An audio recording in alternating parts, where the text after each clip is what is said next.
This essay example, as well as thousands of others, is available in text format on our website for free and without registration. Simply Google Ivy Panda Free Essays.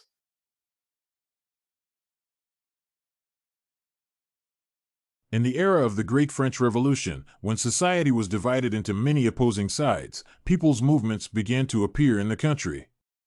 Some of them gained enough power, and some were not very large.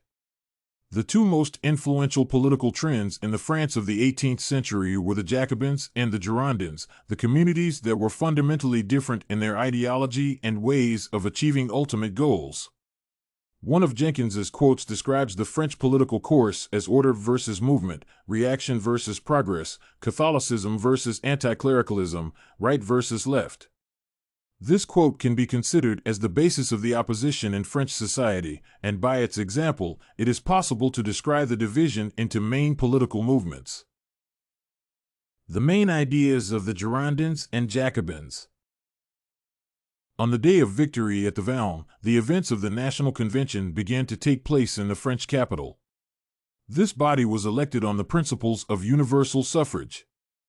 Since the very beginning of the convention, there have been sharp battles between the Jacobins and the Girondins. The Girondins represented the interests of an upper middle class, which could dictate its economic and political ideas to the state at that time.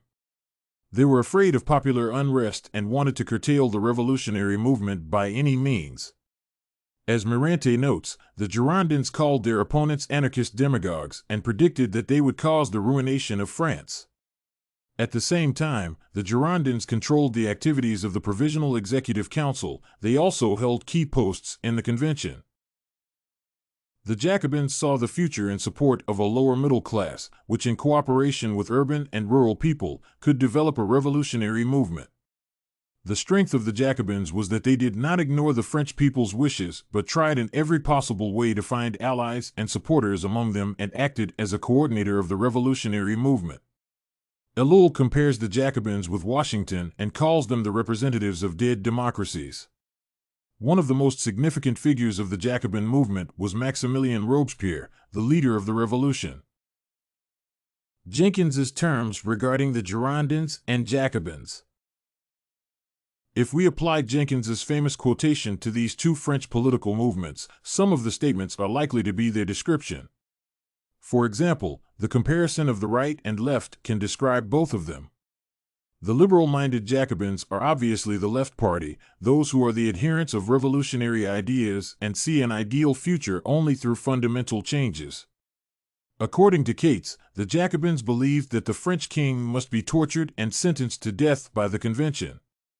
The Girondins, the supporters of the right-wing looks, tried in every possible way to oppose revolutionary methods. They were afraid of mass uprisings and tried to stop the riots. Another Jenkins's slogan is order versus movement.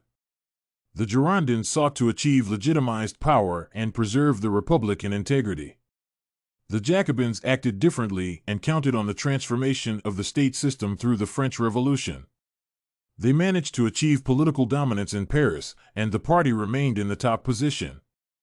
It is considered one of the founders of modern French political culture. The Jacobins carried out several significant reforms, established a centralized system of government, and provided the people of France with substantial benefits.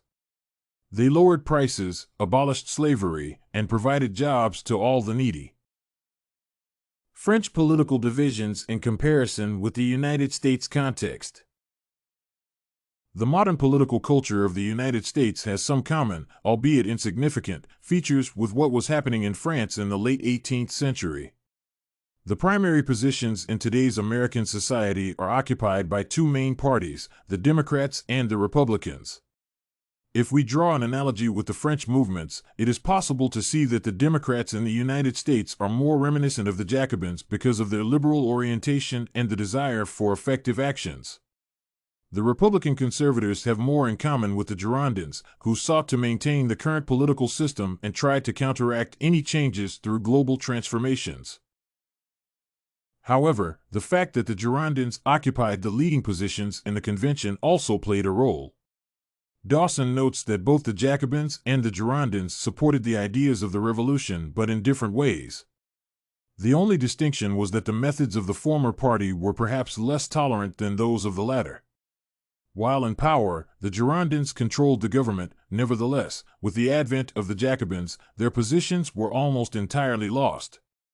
The current president of the United States, Donald Trump, represents the interests of the Republican Party, and this course of the development of America is unlikely to be similar to the one that could be observed in France in the 18th century. Thus, this quotation from Jenkins can be regarded as an assertion determining the peculiarities of French policy in the period of the Revolution. The confrontation between the Girondins and the Jacobins conveys the general character of that era and applies to Jenkins' statement.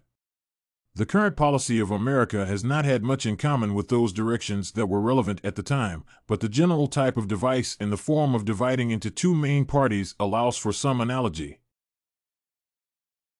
If you want to find more works like this essay article on the chief differences between the Girondins and the Jacobins, head over to ivypanda.com.